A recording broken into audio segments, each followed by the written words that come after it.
Hi friends, இன்னைக்கு நம்ம பார்க்க போகிற பதிவு என்னென்னா சிவபெருமானின் 19 அவதாரங்களை பற்றி நாம் அறியாத ரகசியங்களை பற்றி இன்னைக்கு நம்ம பார்க்க போகிறோம். வாங்க வீடியோக்குள்ள. இந்த வீடியோ உங்களுக்கு பிடிச்சிருந்தா லைக் பண்ணிடுங்க. சிவபெருமானின் 19 அவதாரங்களை பற்றியும் அதன் முக்கியத்துவத்தையும் பற்றியும் நாம் இந்த பதிவில் பார்க்கலாம். சொல்ல போனால் சிவபெருமான் 19 அவதாரங்களை பூமியில் எடுத்திருந்தார். வேணுமென்ற கடவுள் மனிதராக பிறந்து மனிதர்களை காப்பாற்றி தீமையை அழிக்கவே சிவபெருமான் இந்த 19 அவதாரம் எடுத்திருந்தார். சிவபெருமானை பற்றி பார்க்கையில் வெகு சிலருக்கு அவர் எடுத்த 19 அவதாரங்கள் பற்றி தெரியும். சிவபெருமானின் ஒவ்வொரு அவதாரமும் ஒரு சிறப்பு முக்கியத்துவத்தை கொண்டுள்ளது. இவர் எடுத்த அவதாரத்திற்கு ஒரு முக்கிய காரணம் ஒன்று இருந்தது.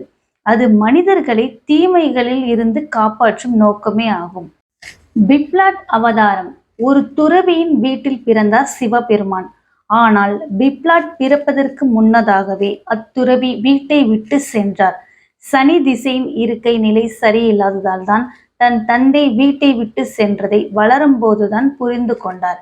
இதனால் சனியை பிப்லாட் சபித்து தன் இருப்பிடத்திலிருந்து சனி கிரகத்தை வழிபட செய்தார். நந்தி அவதாரம். நந்தி என்ற பெரிய காளைதான் சிவபெருமானின் ஏற்றமாகும். சிவபெருமானை நந்தி வடிவில் இந்தியாவில் பல இடங்களில் தரிசித்து வருகின்றனர். நந்திகளின் பாதுகாவலனாக சிவபெருமான் பார்க்கப்பட்டார். வீரபத்ர அவதாரம். தட்சிணா யாகத்தில் சதிதேவி தன்னை பலியாக்கி கொண்டதால் சிவபெருமான் கடும் கோபத்திற்கு ஆளானார். தன் தலையிலிருந்து சிறிது முடியை எடுத்து அதை தரையில் போட்டார். அப்போது அதிலிருந்து பிறந்தவர்தான் வீரபத்ர அவதாரம். பைரவ அவதாரம். பிரம்மனுக்கும் விஷ்ணுவுக்கும் யார் பெரியவர் என்று சண்டை வரும்போது சிவபெருமான் இந்த பைரவ அவதாரத்தை எடுத்தார். அப்போது பிரம்மனின் 5வது தலையை சிவபெருமான் துண்டித்தார். ஒரு பிராமணனை கொன்ற குற்ற உணர்வு சிவபெருமானுக்கு இருந்தது. அஸ்வத்தமா அவதாரம்.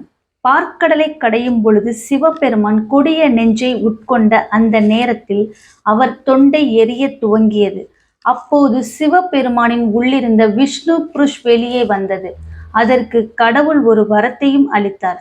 அதன்படி பூமியில் பிறந்து துரோணரின் மகனாக வளர்ந்து எதிர்த்து நிற்கும் சத்திரியர்களை கொள்வான் விஷ்ணு புருஷ். ஷரப அவதாரம். ஷரப வடிவத்தில் உள்ள சிவபெருமான் பாதி பறவையாகவும் பாதி சிங்கமாகவும் இருப்பார். சிவபுராணத்தின் படி சிங்க அவதாரமான நரசிம்மரை அடக்கவே இந்த அவதாரம் எடுத்தார். கிரகபதி அவதாரம். விஸ்வனார் என்ற பிராமணரின் வீட்டில் மகனாக பிறந்தார் சிவபெருமான். அவருக்கு கிரகபதி என பெயரிட்டார் விஸ்வனார். கிரகபதிக்கு 9 வயது ஆன நிலையில் அவர் இறக்கப் போகிறார் என்று நாரதர் கூறினார். பின்பு சிவபெருமானிடம் ஆசி பெற்றதால் அவருக்கு இருந்த தோஷம் விலகியது. துருவாச அவதாரம். அண்ட சராசரத்தில் ஒழுக்கத்தை கடைபிடிப்பதற்காக இந்த அவதாரத்தை எடுத்தார் சிவபெருமான். துர்வாசா என்பவர் முன் கோபத்திற்கு பெயர் போன மிக பெரிய துறவி ஆவார். ஹனுமன் அவதாரம். குரங்கு கடவுளான ஹனுமானும் கூட சிவபெருமானின் அவதாரம்தான். ராமர் வடிவில் இருந்த விஷ்ணுவிற்கு பணிபுரிய இந்த அவதாரத்தை சிவபெருமான் எடுத்துள்ளார். ரிஷப அவதாரம். பார்க்கடல் கடைதலுக்கு பிறகு கீழோகத்திற்கு சென்றார் விஷ்ணு பகவான். அங்கே ஒரு அழகிய பெண்ணை பார்த்து மயங்கினார். அங்கு தங்கி இருந்த பொழுது விஷ்ணு பகவானுக்கு பல மகன்கள் பிறந்தனர். ஆனால் அவரின் அனைத்து குழந்தைகளையும் அசுரன் குணத்துக்கு உடையவனாக இருந்தனர். அனைத்து கடவுள்களையும் மனிதர்களையும் ஒரே மாதிரியான தொல்லைகளை அளித்து வந்தனர். அப்பொழுது காளை அல்லது ரிஷப வடிவத்தை எடுத்து அனைத்து கொடிய மகன்களையும் கொன்றார்.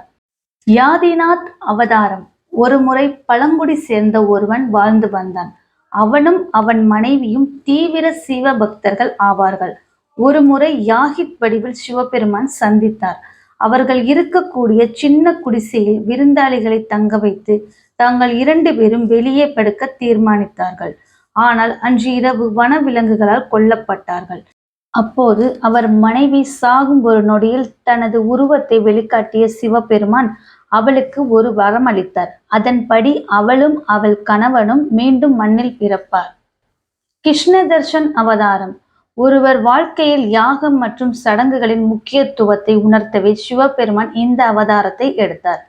விஷுவாரியா அவதாரம்.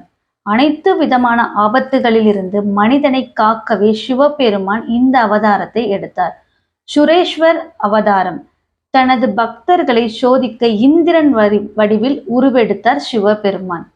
அதனால்தான் அவரை சுரேஸ்வரர் என்று அழைக்கிறோம். கீரத் அவதாரம். அர்ஜுனன் தவத்தில் இருந்த பொழுது கீரத் அல்லது வேட்டைக்காரன் உருவம் எடுத்தார் சிவபெருமான். அர்ஜுனனை கொல்ல மூக்கா என்ற அரக்கனை அனுப்பி வைத்தார். துரியோதனன் காட்டுப்பன்றி போல தன்னை மாற்றிக்கொண்டான். ஆழ்ந்த தியானத்தில் இருந்த அர்ஜுனனின் கவனம் ஒரு பெரிய சத்தத்தால் சிதறியது. அவன் கண்ணை திறந்து பார்த்தான். காட்டுப்பன்றியை அர்ஜுனன் தனது அம்புகளால் வீழ்த்தினார். யார் அந்த காட்டுப்பன்றியை முதலில் வீழ்த்தியது என்ற சந்தேகம் அர்ஜுனனுக்கும் கீரத்துக்கும் இடையே வந்தது. சுண்டன் தர்கா அவதாரம். திருமணத்தின் போது பார்வதி தேவியின் தந்தை ஹிமாலயாவிடம் பார்வதியின் கரத்தை பிடிக்க இவர் இந்த அவதாரத்தை எடுத்தார். பிரம்மச்சாரி அவதாரம். சிவபெருமானை கணவனாக அடைய சிவனை பிரார்த்தனை செய்த பார்வதி தேவியை சோதிக்க சிவபெருமான் இந்த அவதாரத்தை எடுத்தார். யசக்வர் அவதாரம்.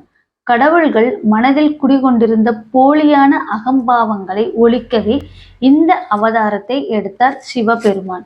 அவதுட் அவதாரம். இந்திரனின் திமிரை ஒழிக்கவே இந்த அவதாரத்தை சிவபெருமான் எடுத்தார்.